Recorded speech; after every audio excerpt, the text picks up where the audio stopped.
Hey everybody, welcome back to Tim Travels. I'm your host, Terry. I notice my face is looking kind of red. I am taking medicine for this stuff. I don't know why maybe it's on my nose too, you know. But I was wearing a ball cap earlier, just when I was out in the sun, because my dermatologist says to. Because I don't really think I don't like how I look in ball caps. So this is my Iowa ball cap. I think it looks, I don't know, I don't like that. And this is an Old Navy, not Old Navy the brand, but an Old Navy ball cap. Says midshipman on the back. It's kind of apropos. I'm gonna wear this hat for the history portion. I'm gonna do a little history. So today in 1930, on this date in 1930, Naval Academy graduate H. Ross Perot was born. You may remember him. He was a businessman. I think he was worth $1 billion, back when $1 billion was saying something. Yeah, born on this day. He ran for president in 1992 on the as an independent. And by the way, his running mate in that election in 92 was a Medal of Honor recipient, Vice Admiral James Bond Stockdale. Yeah, Admiral Stockdale's middle name was Bond, so James Bond Stockdale. I had the honor of meeting Admiral Stockdale and his wife, Sybil, at the Naval Academy one time. They were there signing their book that they co-authored with each other. Just really, really wonderful couple, very nice, very just, you know, as gracious as could be. And you know, if you read nothing else about the Vietnam War, read Admiral Stockdale and Mrs. Stockdale's book. He went through, I mean, he went through a lot as a POW. He was the senior naval officer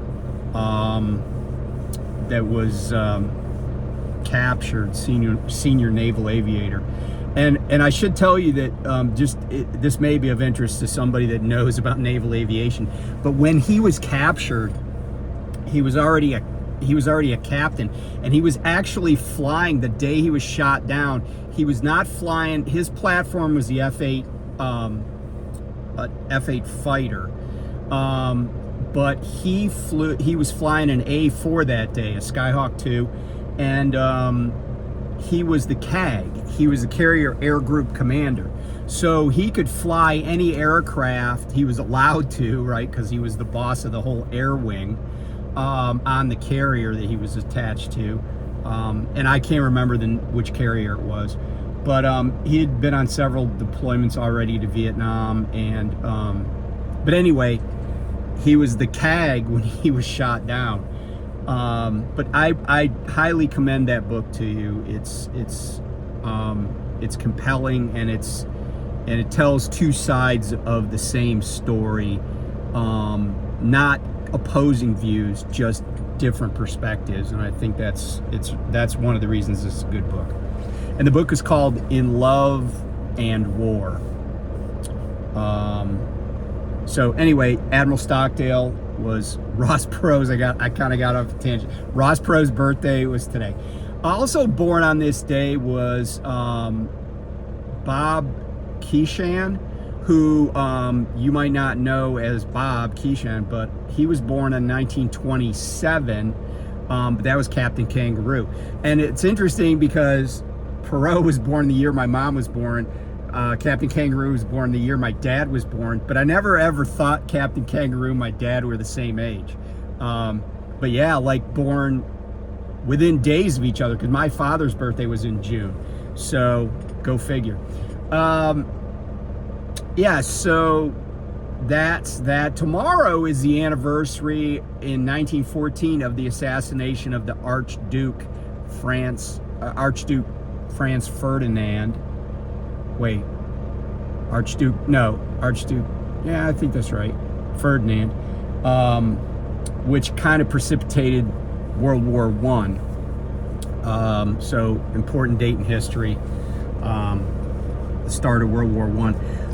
So I wanted to talk about something, and I want you to bear with me for a second, because this is going to sound preposterous, but I'm going to explain why I think it has some validity. I mean, I'm talking about it, and I'm not doing some prank video here.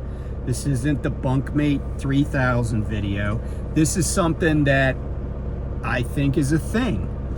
So I might have mentioned, sorry, my eyes itching. I might have mentioned the last video I did that I had a trainee all last week, so Monday through Saturday. And he did most of the driving. I did most of the sitting in the passenger seat, riding shotgun. And you know, we have these driver eye cameras by Netrodyne, and anybody that's at Prime has these now too, but I'll just show you a picture of this camera. So as you're looking at that camera, this dot means that the outward facing camera is still active, and that's because the engine's running on my truck. And then this dot means what they say it means is that the inward facing camera isn't really recording, or I don't know, doing whatever.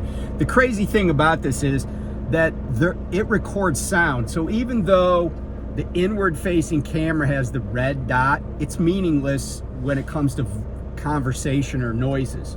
So anything I'm saying, it could be recording, because the outward facing camera records sound. So like if you blew your horn right before you hit somebody, it'll record that. But anyway, I wanted to talk about these cameras because something happened last week while my trainee was driving, and I took note of it. So I think, here's the premise, right? These cameras operate off of some kind of artificial intelligence, and I don't pretend to know really much about AI, but here's what I do know: that these cameras are programmed by a human being to do certain things, okay? And one of the things that it's supposed to do is be able to pick up distracted driving. So for instance, if somebody picks up a cell phone, it's supposed to recognize that there's a cell phone in somebody's hand and, you know, key a distracted driving event. Now, sometimes it keys distracted driving events when people yawn or do other things, but it may not. Like, for instance, I had a video, and I don't even watch those videos anymore. I don't even care what the camera thinks, but don't tell my company. But I think maybe only once it ever said distracted driving, and it was like wrong. But a few times it's keyed that and sent me a video when I've been like digging in my cooler to get out a soda while I'm driving down the road, which I do all the time. I also throw trash away.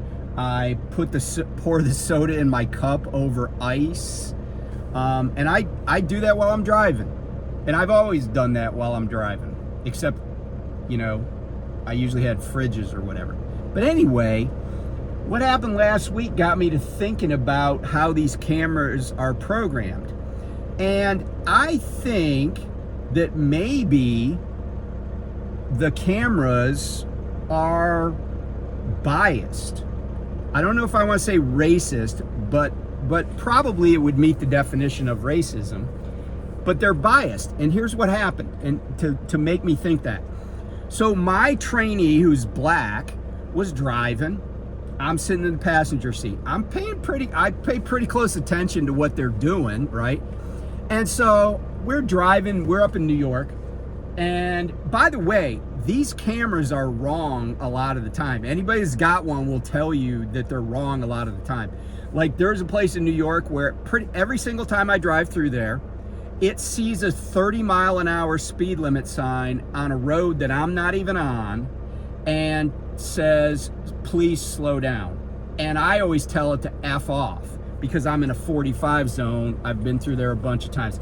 But it seems like it's gotten stuff wrong more frequently. Like maybe, people say AI is adaptive, but that doesn't mean it can't be adaptive in a negative way. Like it could get stupider.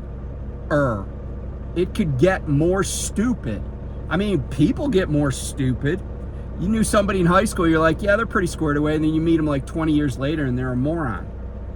They didn't learn anything. They haven't advanced. They're still watching a black and white TV or whatever. So, not that I hate black and white TVs, they're kind of cool. But so here's the premise is my student was driving, he's African American. I think he had his hood up. But let me show you this. Because I keep my truck cold, like I want to be able to hang meat in this thing. And I keep it cold. And I even tell students, hey, I keep the truck cold. But here's how oh snap, I can't even see. Okay, I legit, I wear this when I'm driving, and a lot of times, because the back of my head will get cold, because there's no hair back there. And I have my hood up, just like this. And sometimes I have my hood up with my sunglasses on because I'm going full Ted Kaczynski. Well, anyway, he had his hood up, but he wasn't on his phone. He wasn't doing anything wrong. And it said distracted driving. And when I heard it, I looked over, I'm like, what does it see? And then I'm not seeing. Because I'm pretty strict about I'm like, put your phone away, don't even have it on. I really do that with students until I feel like they're not going to be distracted. But since he was only on a truck, I'm like, dude, here's my policy. Just put it away. Right? And at first he didn't care for that. But I was like, he didn't give me an argument, but I could just tell he wasn't super happy about that. I was like, put it away, turn it off. I don't want to hear it. So then within 5 minutes, distracted driving. And again, I'm like, I don't see anything this guy's doing wrong. And I started joking. I'm like, next thing you know, it's going to say driving while black. Camera has sensed a black driver behind the wheel. And then I was looking directly at him, and it did it a third time. Distracted driving. And I was like, okay, 3 times, and I told him straight up, I said, I've had that thing say distracted driving to me once ever. I've had maybe 2 times rolling through stop signs. Both times I was actually guilty. But yeah, distracted driving, 1 time that I can remember. And it happened to him 3 times within about less than 10 minutes. And it was daylight too, so it wasn't like the camera could be chasing shadows or something. But I got to thinking about this, right? We know, there's a ton of data that proves this, that there is inherent bias in a lot of things. There's inherent bias in standardized testing. There's inherent bias in, computer programs. And here's the thing, this system is programmed by a human being. And I don't know, and keep in mind, when we talk about inherent bias, it's stuff that people are not conscious of, but it exists. For example, there have been studies that have shown that on eBay, if you have a white person's hand holding an object for sale, and then there was just a picture taken of that with the exact same product but a black person's hand, because they've tested this, the ad or the solicitation with the white person's hand gets way more clicks and views and expressions of interest. All other things being equal, other than the race, the perceived race of the person, the hand that's holding the object, right? Another example is what I would call what people think are Afrocentric names. on resumes. There was a study done by Northwestern University, and they would take exactly the same resumes for exactly the same jobs, and all they would do is change the first name from like Robert to like Laquan. Okay. And it would, the results were startling, right? Like the number of people that got interviews with the Robert name was substantially higher outside of the normal realm of possibility, right? Like outside what you would think would be the case over the Afrocentric name. And so I'm wondering, and I'm asking a question here. I'm not saying that, that I know there's some bias in these cameras, but these cameras determine people's pay. They determine who keeps jobs, right? And if it's wrong and it's biased, and it's wrong in a biased way. Like, I think these cameras are wrong about a lot of stuff all the time, regardless of the race of the driver. But it's also possible that in addition to that, there is an inherent bias in the programming of these cameras, that certain things that a black person would do, and it could just be how their eyes blink, the shape of their face, mannerisms that they have, or because like I have a habit, because I'm on the spectrum, I have a habit of when I'm focusing or stimming, I touch my face. I keep my hand over my mouth and I rub my face. Like when I'm driving, I'm conscious of it, but that's just what I do constantly, and I'll have my hand over my mouth like I'm about to barf or I'm scared of something. And that's just how I focus. I also stick my tongue out a little bit like Michael Jordan. But, because my daughters pointed that out to me. But I'm just asking this question, and I'm curious what people think. And some people will say, oh, well, there's certain people, and you must be one of them, that find racism or bias in everything. And my response to that is, well, I don't necessarily, but I'm also way more cognizant of it because I've read a lot about it. And if there's bias in the SAT test, right? There could be bias in those cameras. We know of inherent bias, like it's documented. There's empirical data to support it. And I'm asking the question of truck drivers, and many of our brethren and sisters on the road are African American or Hispanic or Asian, right? And if there's inherent bias in these cameras, I think that's something that should be addressed, because again, companies make hiring and firing decisions. And in my company, this camera in part determines your compensation, right? If you don't have a certain score on the camera, you lose money. If your score is above 850, you get like 3 cents a mile extra. Well, if a black guy is constantly getting these things where it says distracted driving, and the person in the safety department is not on top of it. And by the way, we have a lot of, I don't know how many black drivers we have, but we have a number of them, because I know a bunch of them. Those people could be getting cheated because of a computer programming screw up. So anyway, I just share that with you. I'm curious what people think. And by the way, if you have some, valuable thing to add to the conversation, I want to hear about it. But I don't want to hear about, oh, you hate white people or something stupid like that. I don't want to hear that. So I think it's of interest, because here's the other reason.